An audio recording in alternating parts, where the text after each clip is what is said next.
եւ մեզ բոլորիս։ Օրինակ Նիկոլ Փաշինյանը այնքան ցածր անձնավորություն է, այնքան անմակարդակ անձնավորություն է, այնքան չդիվանագետ անձնավորություն է, որ միջազգային այցերի ժամանակ այս կամ այն պետությունը եւ կողմը առաջնորդը նրան պարզապես վերաբերվում է այն իմ որակած բառով, տարյապկայի նման, այսինքն մարդ ինչպիսին կա, այնպիսին էլ իրեն վերաբերվում են։ Օրինակ Նիկոլ Փաշինյանին այդ պարադի ժամանակ անվանեցին Ադրբեջանի վարչապետ, հետո ուղղեցին։ Նիկոլ Փաշինյանին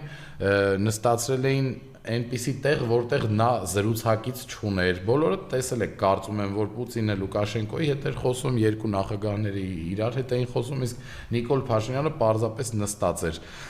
Նիկոլ Փաշինյանի այդ շփոթված պահվածքը Վլադիմիր Պուտինին բարևելուց չգիտի թե ուր գնա, այսինքն նայեք, դա նաև վկայում է այն, որ Նիկոլ Փաշինյանի արարողակարգի եւ էթիկայի հարցերով զբաղվող